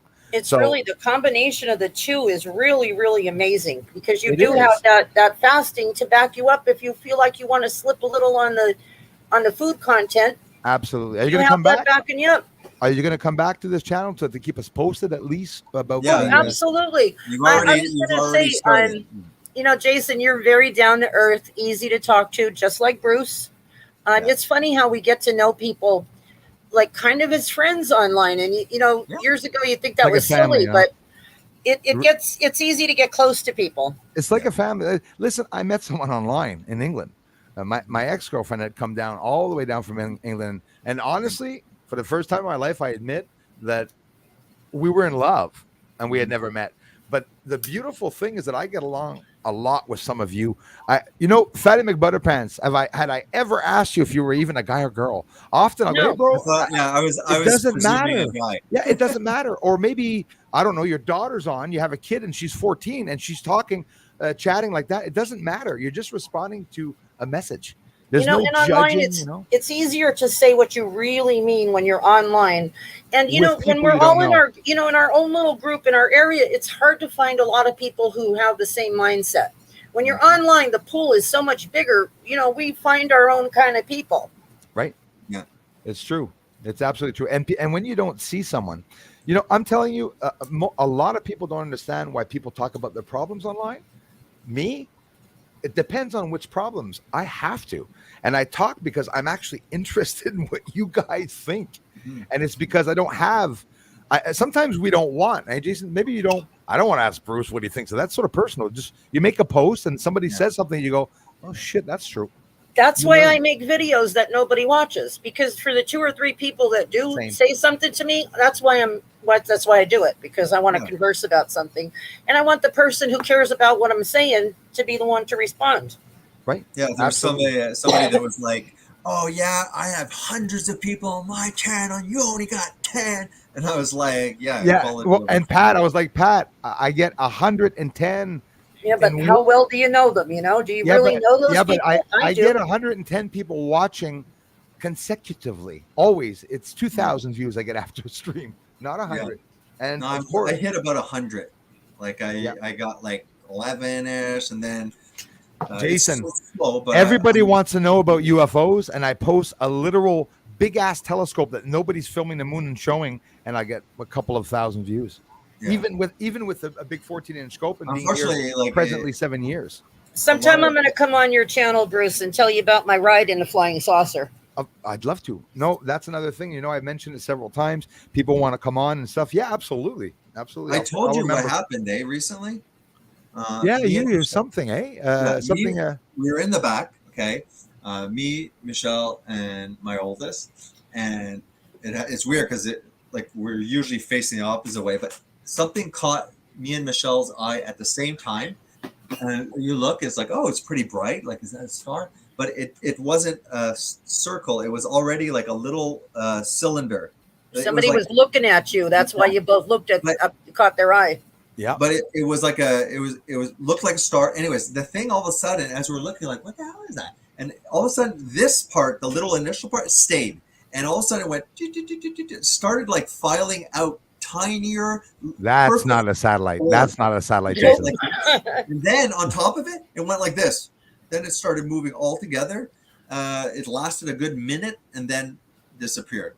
That's not a satellite. You know, because Jason saw something cool, which I've only seen twice in my life. A satellite. It could be UFOs there, but in general, his description was a satellite train, and it's pretty cool. They all appear together and they flicker together. It's a line. Then at one point they flash and they like disappear. So it is that thing. Probably. That is a satellite. But when you saw it, it's because only 2 hours before that it was launched from Texas or Florida. So and then it travels 54,000 kilometers an hour, the rocket. And I know for a fact that they drop it around over Quebec. And because that's where we see them coming over the horizon. It must have to do with, sending them into the north, the Arctic. The first thing I see coming over the horizon, depending on what time it is, though. Yeah. But UFOs, like what you saw there, the extendable thing there, you saw the ones that lifted up at my house on the ground there. It was like a triangle, like 3 lights, one on top and two extended out. And I think I saw your video. Yeah, then all 3 of them disappeared. So you can tell that it's not a plane or a helicopter because they all have strobe lights and they don't disappear. They don't go out in the night, especially not if there's 3 in the sky. They're going to keep their lights on and they're going to keep a good distance to themselves, and they're going to have to respect the height levels of the planes, whether it be low or up. Yeah. Jason stole my attention from day one. Fair enough. It's easy to get off track, isn't it, boys? Yeah. Absolutely. Yeah, I know. It's like off track. I'm like, yeah, we got to stay on track. I'm like, fallen angels. Yeah, let's go through a bit. Thank you for having me on, guys. I have to go because I have to get the store before 8 o'clock.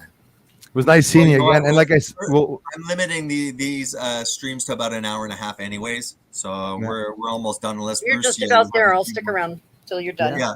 And I'll be bugging you, Fatty McButterpants, to come on the channel on the Bruce. Yeah, you guys can all call me Sue if you want to. Studio.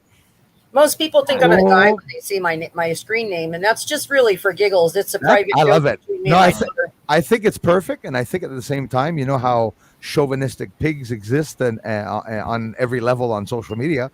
It leaves the doubt to someone to say this guy or girl or nobody knows. No, exactly.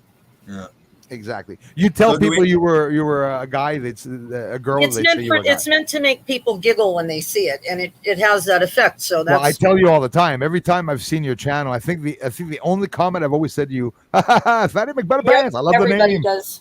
Yeah, it's a cool name. It reminds me of me. Super Dave 44. He loved that name. I go on his streams, and you just say it hundreds of times. You just keep saying it.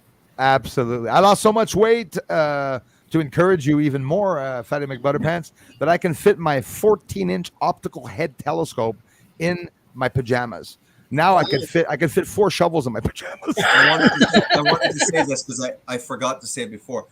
A better way of tracking your fat and body composition is the calipers. The pinch test, yeah. Yeah, I'm sure we can get this on Amazon. That's what I want to try because I'm down to 170. I'm like 172. How come I'm still not ripped? I'm like, what? I'm going to be like 120 pounds before I get ripped or something? Well, that's why I wanted to let you guys know that I'm at 288 when I went to the doctor like 7 days ago. Yeah. And I don't own a scale in my house, but it's important for me to be held accountable because if somebody knows, like if you can. Yes. If you don't tell somebody you weigh 500 pounds and you lose 100, so what? Yeah. Kind of makes me accountable. We're your witnesses. And at the same time, be happy because if you say 288, if you buy a scale, you'll be 278. The doctors are way up there. Don't buy the electronics, I guess. No, well, mine jumps. Fatty McButterpants. Mine jumps up and down. It says it weighs 400 pounds, but honestly, I'm pretty sure because I was 300 pounds that a bit too heavy, and the scale is probably saying, "Yeah, bullshit. I'm not going to weigh this." I don't think it's great to weigh yourself every day. That's not mentally good. No, but it's a slap in the face for me. I need that. And that's what caused me to go 8 days, because the bloody scale was saying, you're still fat today. Even if you didn't go eat for 2 days, you're a huge boulder. You're so large. I'd look at myself in the mirror and I'd go, you fat fuck. Isn't it great when your clothes fit again, though, and you pull that pair of pants out that you haven't been able to wear in a very long time? A long time? My brother's wedding. I bought a shirt, a black open shirt to put over another shirt, and now I wear it with what are you showing us there, Jason? It just looks like a very bright light.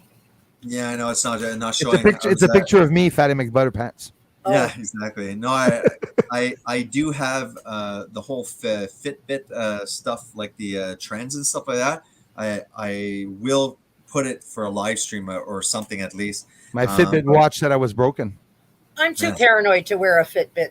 I don't want anybody monitoring me that close. Yeah, exactly. Especially the government. You'll get a letter. Come, Weight Watchers, are you interested in the 3 weeks? Yeah, bullshit. You throw the Fitbit watch up. That's what I wanted to say. On the Fitbit, it has your weight, like each input, and then it has in blue like a trend. And if you look at the exact input, like not the trending, you'll see that it's like often you're not doing anything, and sometimes you'll put on weight and you'll be, what the hell? And then the next day you're like less by 1. It does fluctuate. I confirm that. It fluctuates on a trend downwards, but Jason, it's I experienced exactly that. My second 8 days of fasting, 1 meal the next day, then 6 more days, and those 6 days I lost 2 pounds because the first day fasting you'll lose, second day, third day, but 4, 5, and 6 days fasting you're not losing even a pound a day. At some point, your water weight will fall off you in like 1 day. Like in a 24-hour period, you'll get rid of a lot of water all at once. Mine left so fast, I thought I'd broken my water. I thought I'd broken my water. Bruce still has especially a 300-pound person, you're carrying a lot of weight. So you actually do have muscle underneath that. The first time I lost weight, I was like, I looked ripped, and I was like, I didn't even train. I'm just looking cut. Look at my chest, man. You have to have muscle to carry all that fat around. Exactly. So he has a lot of probably glycogen storage as well. And I believe that he was sick and had a lot of inflammation that makes edema, holds water in a different way. There's me. Inflammation, edema. Yeah. So I think there was a large amount that was water weight from glycogen, and then there was even more edema. I was scared because I would have got worse, man. I would have got worse because here, when I said I put my foot up, well, the top here, there was a caterpillar ripple right from here to here to tell me that, it's like you're too fat to bend up. And then my wrist on the left started doing the same. I would look at my wrists. They're small. Yeah. But my wrist was as wide as this there. It was like just like a tube sock, I said, no. Yeah, cankles in your arms. Yes, and don't feel bad about it or this friggin' dangling. Deliberately show yourself that, Fatty McButterpants, because if you want to change, you don't have to do it drastically. No one's going to force you. You can do it every day. You can cheat 2 days in a row, but it works. Because if you were never dieting and you were eating always, like we're all regular, right? When we eat, we regularly eat what we always eat. But now if you're trying to stop, your body's going to react. You're going to lose weight in a lot of different places. And if your metabolism is better than mine, you might lose everything on top and nothing on the bottom, or everything on the bottom, nothing on top. That's what you see when people lose weight. Yeah. They're odd. The face is the first thing to improve, the weight in the face. Then after, it starts, but like this area, like the front part here and the side here, it's not going to, it'll go down to a certain extent. I'm seeing it slowly, Fatty McButterpants. Let's show our sides. Let's go, guys. Let's do this. No, not yet. I don't mind. I already did it. I would, but I literally got out. I'm still sitting here in a towel. I took a quick shower right before I came on here with you. I wanted to come on pantless, but I'm sitting on the leather chair. I'll come on next time. If you only have a towel, then you should have put your handle for this one, Fatty McButter towel. Yeah. No, hey, you know what? Fatty McButterpants. We can use filters. As a matter of fact, you know what? I'll make a short, and I'll put a short on my channel, with my before. And I also, you know what? I've been watching something. This guy is so funny. You want to talk about a funny fat person? It's this Middle Eastern man. I think he's doing commercials for some steakhouse, but he gets on and they play this music, and he's got this belly, and he starts dancing, and his belly. I don't know if you guys have seen it. I have to put one up. I'll put it on my before because it's pretty funny. Right.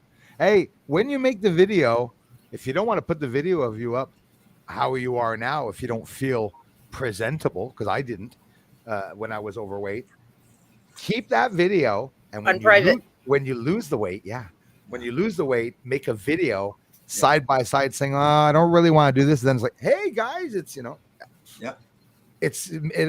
because like you said, in a way, when you do lose the weight, you will be sad because like you don't have proof or a trophy or a certificate to say, you bullshit, you lost weight. I'm looking at you. You didn't diet. You've always been that weight." That's what people would say. I did take a picture recently with my thin but fat. You know, my that's what I feel like. I think my body composition is really depressing. But yeah, I took a picture and I'm like, my God, I'm 8 pounds less than when I look Jack. And I naturally have like very good shoulders, rounded. They're flat. It was like, and the time passed so fast. Like, I had spine surgery. So you mean that you're not the same? 5 years, half a decade, I have sat and done nothing. And you know, it's easy to stop looking in the mirror. And I did. I stopped looking in the mirror for a long time. And then when you do catch yourself in the mirror and you think, "Oh my God, who the hell is that?" What I do is, if I'm driving and I look in the rear view mirror and I can't see a jawline, I know do not look below your neck. I just got it. That was my line to lose weight. But Jason, what you said about looking at your image and looking at you're only 8 pounds different and that there's two different people. When I was 226 at 19, I was like this. Now I'm 226. I got a gut. Yeah. You know what I mean? Yeah, but I'm at my same weight, but you know, it's that stretched balloon. Yeah. In fact, see, muscle is an expensive tissue. So let's say we're not here. We're actually in the wild. Okay? We don't have a depannars and stuff like that. So now we have no food. We have fat stores. Great. A guy who's jacked, will suck so many calories. He'll probably die before the skinny guy because his muscles are so expensive and they're just stealing it. So he's eating 5,000 calories a day like a sumo wrestler, and he's not even getting fat. During a fast, one thing to make sure even more that it's not skimping and taking a bit of your muscle is a little bit of stimulus. As long as while you're fasting, you're not going to be banging out like just a little bit of stimulation while you're fasting. It tells your body, I'm still using it. Don't take it, because your body will naturally want the muscle to leave to slow down your. I don't care getting bony because I've always been a fat tub. So once I'm bony, I will go back to like before training, and I'm telling you, I'm going to do this. Once I get to the low weight and I start training, I'm going to start packing in poutines and pizza, and I'm just going to I'm going to be so massive, man. I'll be talking like this. But do it with potatoes and rice and stuff like that. Yeah, like I did to my fish. I gave potatoes to my fish, and he had this big long crap string behind him. It's exactly what I'm going to do. Exactly what I'm going to do. You're going to crap in the aquarium? No, but I'm going to. I'm going. Same thing. You get it when I eat, I'm like an ice cream machine. What are you doing to the aquarium? I'm like an ice cream machine. I can make swirls. I can have 3-4 cones if you want. Once you eat a lot, but now it's nothing. Now it's like I fill a bottom of a cone. You know, the other day when the spy balloons were going by, that was me skydiving, and my gut looked like a spy balloon because that's what I'd look like if I was jumping out of the plane. Yeah. People would say, "What the hell? Where's the sun?" It's like coming down. Yeah. You know. All right. So what time is it? You know what? I'm cutting it now. Yeah, man, it was good. An hour and 40 minutes, and I spent a lot of time yesterday, and I did my morning daily bread. So I'm like, I saw that McButterpants that video. Is that not funny? That makes me so happy. I saw a guy, Hawaiian, really fat guy, do belly dancing too. Yeah.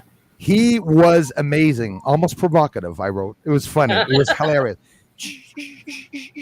Moving his stomach in and out like this, and it was hilarious. 11th is a good day. I am Kai. 11th is a powerful day. Good news. Good news is coming. That I just popped in my head. The 11th is a good day. Great. We could stretch this another 20-minute max, so it's a cool 2 hours. Okay. What? I want to check. There's a very quick video. Well, now you tricked Fatty McButterpants. We sort of tricked into. She's like, well, here. son of a bitch. Son of a bitch. Where is that? There's one where I show in literally butter cubes the 5-day fast. How much fat loss shown in 1 pound blocks of butter? So you know what I have to tell you guys? You're talking about your faces. You know, I'm 58 and a female, so my face right now looks the best it's ever going to look because it's all filled up. Okay, and my face looks fantastic. Yes. My mom said that. Chubby women are beautiful. They have beautiful skin. They don't have wrinkles. Yeah, it's but true. You know, take 10 pounds off me, and you're going to start to see wrinkles coming back in there. Yes, my mom said that. She's like, yes, but one wrinkle every 10 pounds. I look like a raisin. Yep. I said, my job is to get you skinny. Now you get what you want. But I have to tell you that for me, it's life or death. I can't. I have COPD. I have to quit smoking, lose weight. I have terrible inflammation. You will feel congestive heart failure. So this is very important to me that I do this right now. It's an easy solution. You'll feel great.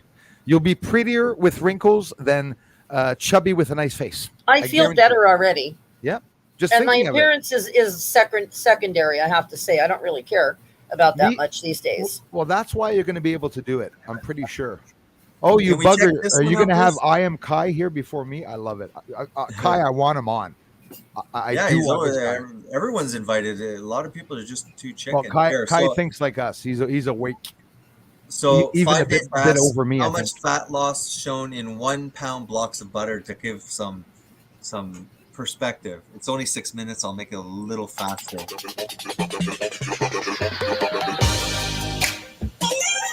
Welcome to the Keto Stream.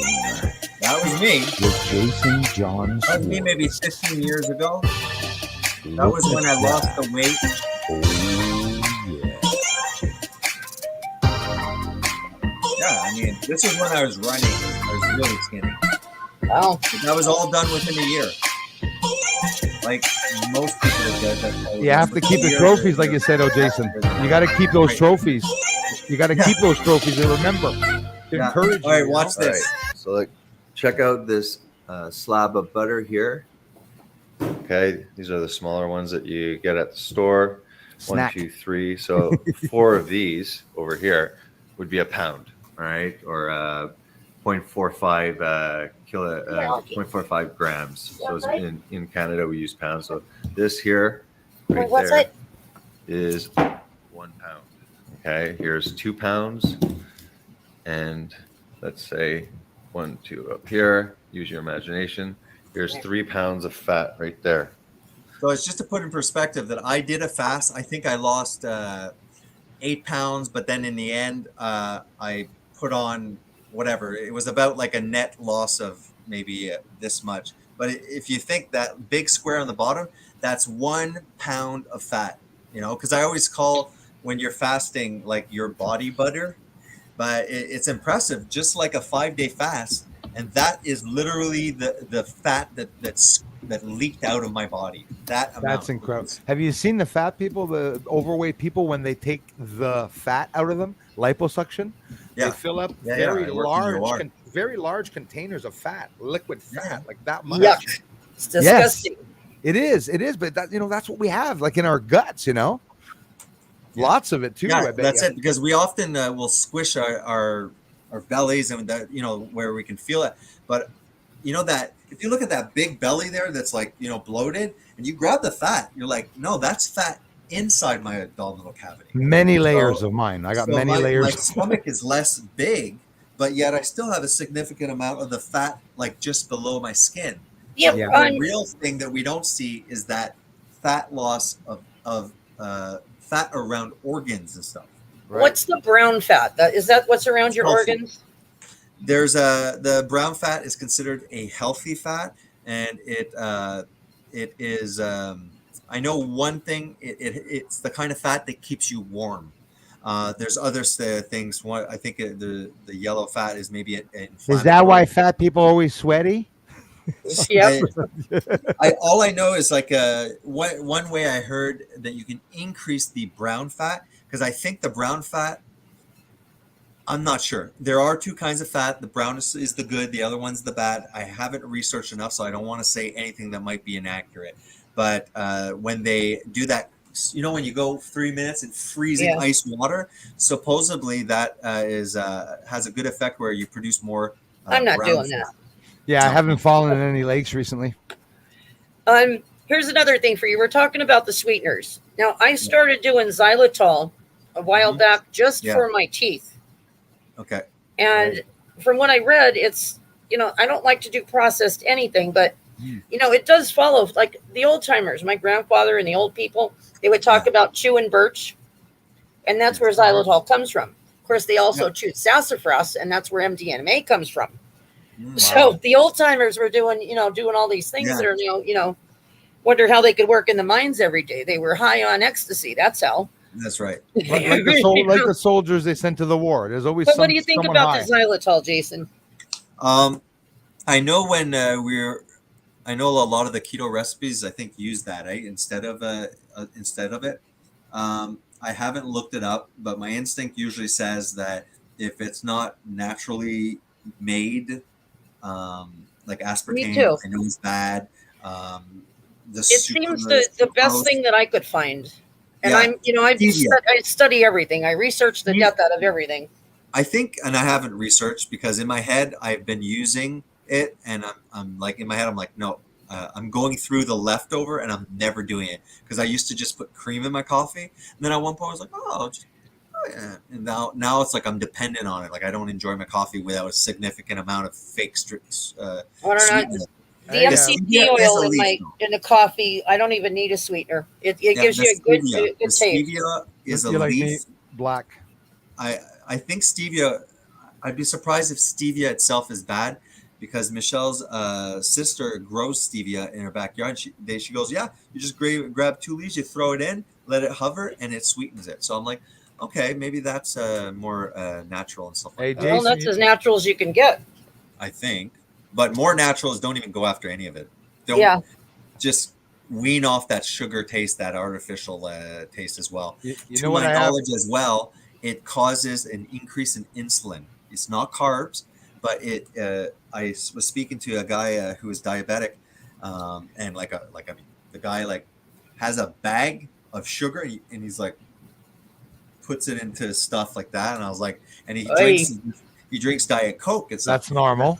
I said, yeah, exactly. So I told him, I said, just to give you a heads up, I said, I know there's no glucose, there's no sugar in there, but I said, you're drinking it all day like water. And I said, it stimulates insulin. So you're a diabetic with aspartame diabetes is chronically high insulin, and you're drinking something that will keep like water, insulin. He goes, it increases your insulin? I was like, yeah. And aspartame, they put that in gum. Sorbitol, aspartame to make it. Yeah, but listen to this. He goes, when I said, yeah, but I said, there's no carbs, but you have diabetes. It's keeping your insulin. He goes, it keeps your insulin high? He goes, great. It'll lower my blood sugar. This is a healthcare professional. I was kind of like, You know what I have new, Jason, that I have not had before, or the last time I was on here? No. Look at the bone. The first sign of it. The clavicle. Yeah, first sign of it. See the side of the neck. Yeah. Look at it. It's right there. Oh, sexy, Bruce. You can see your bones. All that bone broth. Look at that Bone clavicle. broth. Look at that clavicle on him. Bruce is like an archaeological dig site. He's like, I think we got one here. My new nickname. I want you all to call me now, Clav. All right, Clav. Hey, Clav is here. That's a good one. AKA used to be Big Ass. Yes, I know. Hey, Darla, blah, blah, blah, blah. Look at the chicken. Yeah, you know what? I'm kicking myself and everyone off. I want to go spend time with Michelle. I've been pushing the limits. Right on. We'll be seeing. All right. I'll be seeing you guys around, and thanks for having me on. Yeah, Bye love to you all guys. the goodbye community. See you next time. There you Thanks go. for having me. I had a great time my with you guys. pleasure. I Nice. learned a lot. Hey, Actually, I was. I just wait. Go ahead. He I kicked cut you himself off. off. I because- laughed. I laughed. I'm sorry about that. You cut me off after. I just wanted to say it was a pleasure meeting you. Thanks, Jason, for letting me interact. Yeah, no problem. All right, see ya. Thank you. I was gonna go like this and go. Actually, I just wanted my brother to leave. Let's continue. All right, see you guys. God bless. And like I said, if you do like Christianity, I do the morning readings. Talk about accountability. I did that on purpose. I said, you know what? I was going to start reading the Bible. I don't mind if people aren't religious. I'm just saying. I was like, I'm going to start being very like consistent, just one chapter every morning. And then I said, you know what? I'm going to do it live to hold myself, like you said, accountable. Yeah. Because now if I all of a sudden start slacking off 2-3 months down the line, they'll be like, oh yeah, hey, oh, you're backtracking again. Well, people will want to be there with you too. You know, people get attached online, and people don't understand when you're making content. If you're not consistent, people want to be there with you when you do it every day. Yeah. You'll have somebody who's waiting for you to share that with you every day. Yeah, no, exactly. All right, so Suspicious Skies, welcome. Thanks for showing up. Hey, Will. I just want to make sure I'm acknowledging. So whose show is next? Is it Bruce's? I don't even know what day it is today. Whose show is next? Bruce's, right? Wednesday? We're Monday. What day is it? 2023. No, it's Monday. Yeah, it's Monday. I have I'm no like, concept of what do time. you mean? Of course it's Monday. I do my live streams. I'm even confused. The So I vegans think are like, Bruce is yeah, next on increased Wednesday. cognitive function. Sure. Yeah, you guys aren't brain fogged at all. All right. See you next Monday, or you guys are all welcome to I do pop up streams randomly as well. All right. Thanks a lot. See you next week, guys. Bye-bye, everybody. Thank you, Jason. Hey, my pleasure. See you next week. All right.